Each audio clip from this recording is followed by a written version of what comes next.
जय श्री राम। आज हम पढ़ेंगे सुंदरकांड। सुंदरकांड रामायण का एक महत्वपूर्ण जो सोपान है, महत्वपूर्ण अंग है एक तरह से रामायण का। तो हम पढ़ेंगे आज सुंदरकांड। पीछे हमने पढ़ा था किष्किंधा कांड और वह आज हमारा समाप्त हुआ है। तो आज हम सुंदरकांड शुरू करेंगे कि कैसे सभी ने, जाम्बवत जी ने हनुमान जी को उनके बल के बारे में बताया है और हनुमान जी क्या कहते हैं। कावन सो काज कठिन जग माही, जे नहीं होई तात दुमे बाही। काम काज लगी तब अवतारा, सुनत ही भव पर्वत आकारा। कि जगत में कौन सा ऐसा कार्य कठिन काम है कि हे तात तुमसे न हो सके, तो श्री राम जी के कार्य के लिए ही तुम्हारा अवतार हुआ है। यह सुनते ही श्री हनुमान जी पर्वत के आकार के यानी कि विशालकाय हो गई। जाम्बवत जी ने उनकी बल के बारे में बताया और आगे वह कैसे श्री राम जी की सेवा में कार्य करेंगे, वह हमारे सुंदरकांड में। तो बोलिए ओम श्री गणेशाय।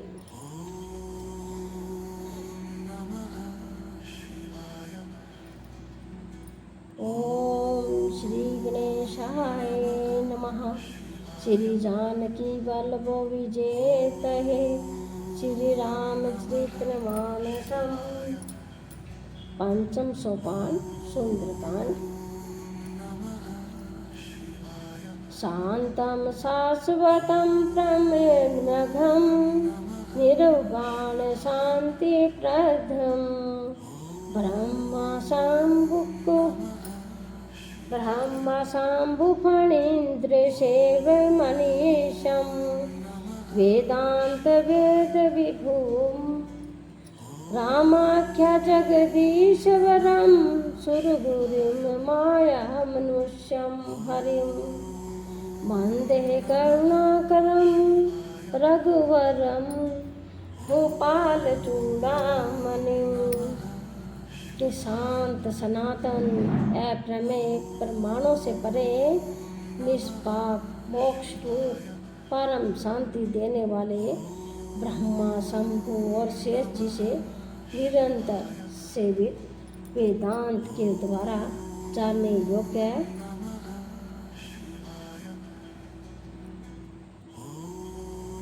सर्वव्यापक देवताओं में सबसे बड़े, माया से मनुष्य रूप में दिखने वाले, समस्त पापों को हरने वाले, करुणा की खान, रघुकुल की में श्रेष्ठ तथा राजाओं के शिरोमणि राम कहलाने वाले जगदीश्वर की मैं वंदना करता हूँ।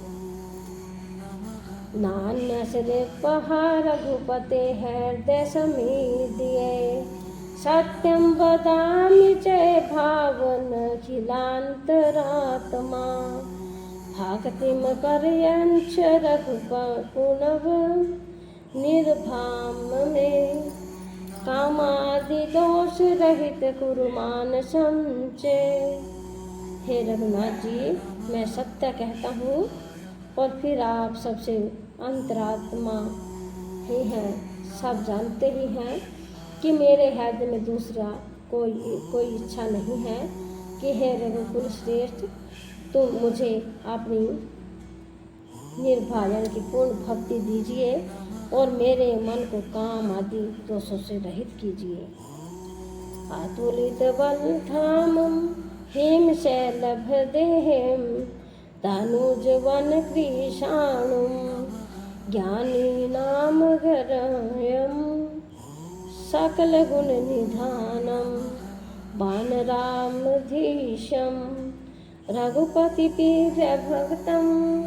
पात जात नमामि।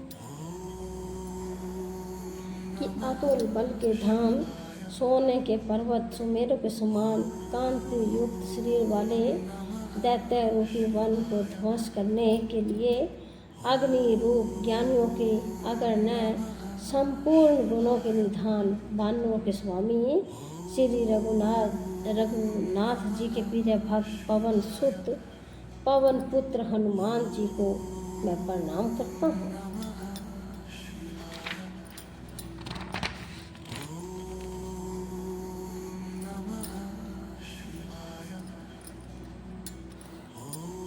जामवंत के वचन सुहाए सुनी हनुमंत हृदय अति भाए। तब लगी मोहि परीखो तुम्हें भाई सही दुख कंद मूल फल खाई। कि जामवान के सुंदर वचन सुनकर हनुमान जी के हृदय को बहुत ही भाए। वे बोले, भाई तुम लोग दुख सहकर कंद मूल फल खाकर तब तक मेरी राह देखना। जब लागी आवो सीत ही देखी होई काजु मोहि हरस विशेषी। यह कही नाई सब ही कहूँ माथा चलऊ हर्षी सी है धरे रघुनाथा। जब तक मैं सीता जी को देखकर लौट ना आऊँ काम मुझसे होगा, क्योंकि मुझे बहुत ही हर्ष हो रहा है। यह कहकर और सबको मस्तक नवाकर मैं तथा हृदय में श्री रघुनाथ जी को धारण करके हनुमान जी हर्षित होकर चले। सिंधु तीर एक सुरधर सुंदर कौतुक कूद चढ़े उता ऊपर।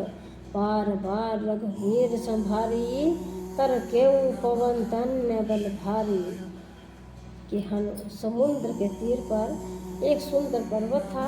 हनुमान जी खेल से ही अनायासी कूद कर उसके ऊपर जा चढ़े और बार बार श्री रघुनाथ जी का सम्मान करके अत्यंत बलवान हनुमान जी उस पर से बड़े वेग से उछले।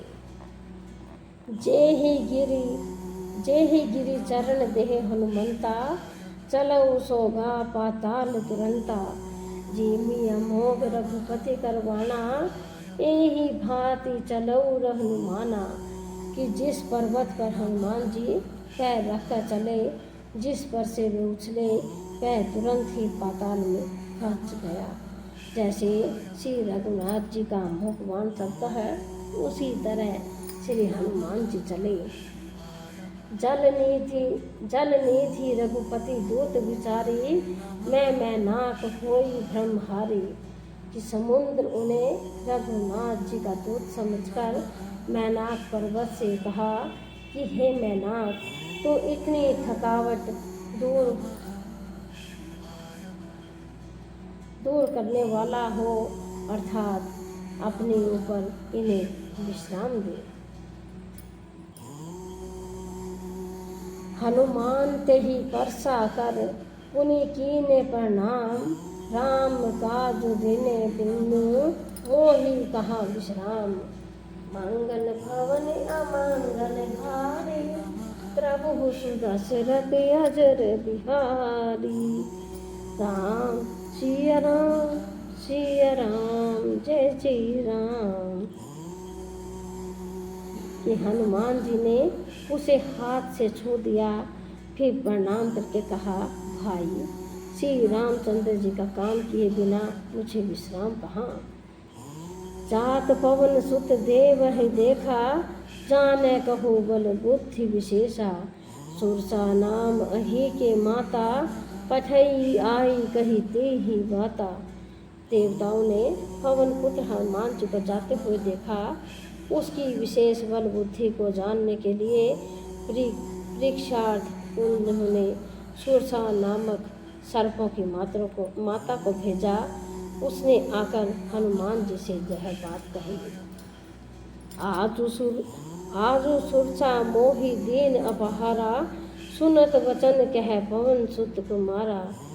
पवन कुमारा। राम काजु करि फिरी मैं आवो, तीन कई शुद्धि प्रभु सुनावो। आज देवताओं ने मुझे भोजन दिया है। यह वचन सुनकर पवन कुमार हनुमान जी ने कहा, श्री राम जी का कार्य करके मैं लौट आऊँ और सीता जी की खबर प्रभु को सुना दूँ। तब बदन पठई आई, सत्य कहूँ मोहि जान दे माई। काबने हूँ जतन देह नहीं जाना, करसी न मोहि करहूँ हनुमाना। तब मैं आकर तुम्हारे मुँह में घुस जाऊँगा, तुम मुझे खा लेना हे माता। मैं सत्य कहता हूँ, अभी मुझे जाने दे। जब किसी भी उपाय से उसने जाने नहीं दिया, तब हनुमान जी ने कहा, तो फिर मुझे खा न ले, तो मुझे खा न ले। जो जन भरी ते ही बदनु पसारा, कपि तनु कीने दुगुनु विस्तारा। सो रह जो जन मुख ते ही पठऊ, तुरत पवन सुत 32 भऊ। उसने योजन भर यानी कि 4 कोस में मुँह फैलाया। तब हनुमान जी ने अपने शरीर को उनसे दुगना बड़ा कर दिया और उनके 16 योजन का मुख किया। हनुमान जी तुरंत ही 32 योजन के हो गए। जस जस सुरसा बदनु बढ़ावा, तासु दून कपि रूप दिखावा। 7 योजन तेहि आनन कीना, अति लघु रूप पवन सुत लीना। जैसे जैसे सुरसा मुख का विस्तार बढ़ाती थी, पवन हनुमान जी उसका दुगना रूप दिखलाते थे। उसने 100 योजन यानी कि 400 कोस का मुख किया। तब हनुमान जी ने बहुत ही छोटा रूप धारण किया। बदन पठई पुनि बाहिर आवा, माघा विधाता ही सिर उठावा। मोहि सुर नह जेहि लागी पठावा, बुद्धि बल मर्म तोर न पावा। फिर और वे उसके मुख में घुसकर तुरंत फिर बाहर निकल आए और उसे सिर नवाकर विदा मांगने लगे। उसने कहा, मुझे तुम्हारे बुद्धि बल का भेद पा लिया, जिसके लिए देवता ने मुझे भेजा था। राम काज सब करबो तुम्हें, बल बुद्धि निधान। आशीष दे गई सो हर्षि चऊ हनुमान। मंगल भवन अमंगल हारी, द्रवहु सुदशरथ अजर बिहारी। राम सिया राम, जय जय राम, जय श्री राम।